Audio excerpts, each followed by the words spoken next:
Suatu hari, di sekitar tahun 1963, keluarga kami kedatangan seorang tamu lelaki yang bernama Oka.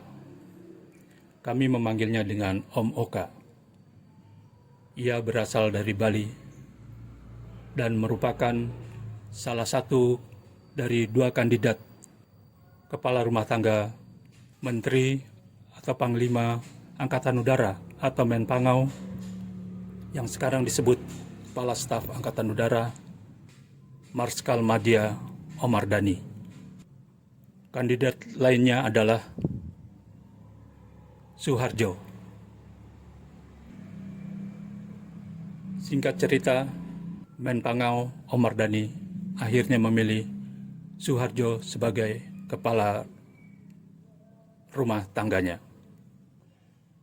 Pada saat menjadi kepala rumah tangga, Soeharjo benar-benar sibuk mondar-mandir antara rumah dinasnya di Jalan Tambak, Mes Auri X, Hotel Perbudi, Jakarta Pusat, dan rumah dinas Menpangau di Jalan Iskandar Shah, Jakarta Selatan. Soeharjo harus siap setiap saat untuk dijemput, termasuk pada hari liburnya. Aksi penjemputan ini dilakukan karena pada saat itu alat komunikasi masih sangat terbatas. Saya yang saat itu berusia 5 sampai dengan 6 tahun dan kakak saya Aryo Budi Harjo yang 2 tahun lebih tua terbilang sering diajak ke rumah dinas Menpangau, dalam tanda kutip menemani ayah bekerja. Saya ingat betul penampakan Menpangau ketika terlibat pembicaraan dengan ayah di ruang utama rumah dinas tersebut. Terlihat Menpangau melangkah mengitari ruang utama, didampingi ayah, yang keduanya mengenakan pakaian dinas Auri. Selanjutnya ayah tidak pernah menghalau saya dan kakak saya agar menjauh dari mereka. Barangkali Menpangau juga tidak merasa terusik dengan kehadiran kami di sekitarnya. Padahal mobilitas kami lumayan gesit berpindah dari satu sudut ke sudut ruangan lainnya. Di ruang utama terdapat sebuah hiasan binatang harimau berukuran besar yang diawetkan.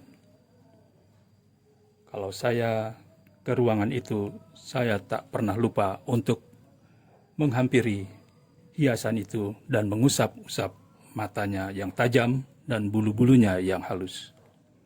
Inilah kali pertama saya mengenal binatang yang diawetkan. Karena sering diajak ke rumah dinas Menpangau, mau tidak mau, saya juga akhirnya berinteraksi dengan putra Bapak Omar Dhani, yaitu Peri dan Dian. Keduanya membaur tanpa canggung, berlarian dengan kami. Saya juga teringat ketika di lapangan udara Kemayoran, kami berlarian di sela-sela bangku yang kosong. Pada upacara kemiliteran, pernah suatu hari Soeharjo pulang membawa tas milik Menpangau yang katanya harus direparasi. Nah, ketika di rumah tas itu dibuka untuk memeriksa bagian mana yang rusak, ternyata di dalamnya terdapat sejumlah uang Republik Indonesia. Tanpa menghitung jumlahnya, keesokan hari tas itu pun dikembalikan.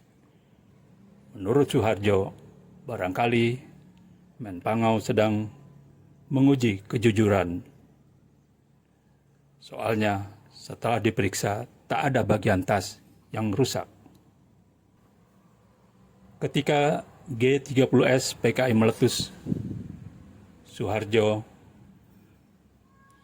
sudah lebih dulu bertugas di Markas Besar Angkatan Udara atau MBAU Pancoran, Jakarta Selatan. Dan selanjutnya pada 1967 ia melanjutkan pendidikan di Sekolah Calon Perwira Angkatan Udara atau Secapa. Foto ini menunjukkan Soeharjo berada pada posisi jongkok di bagian kiri.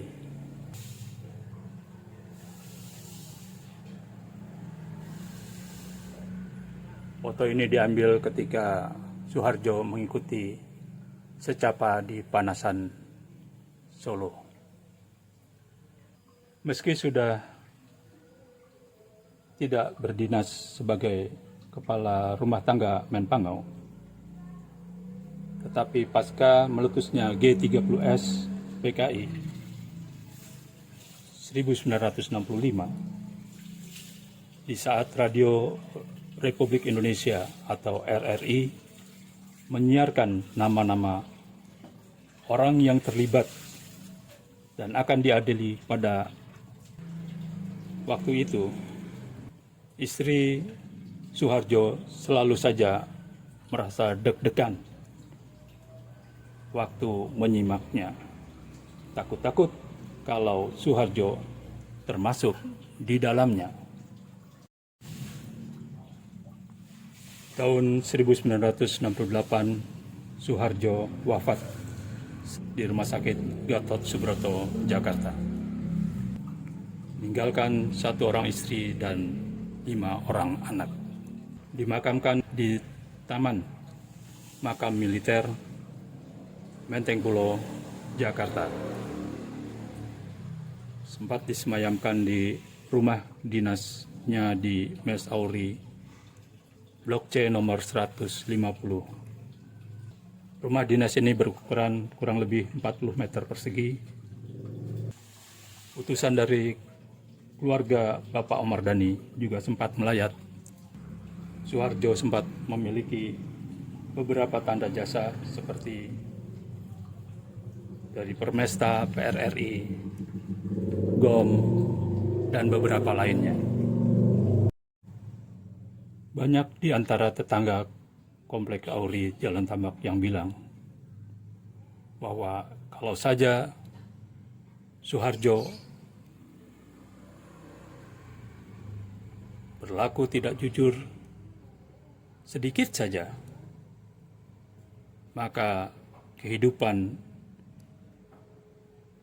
anak-anaknya akan tidak sederhana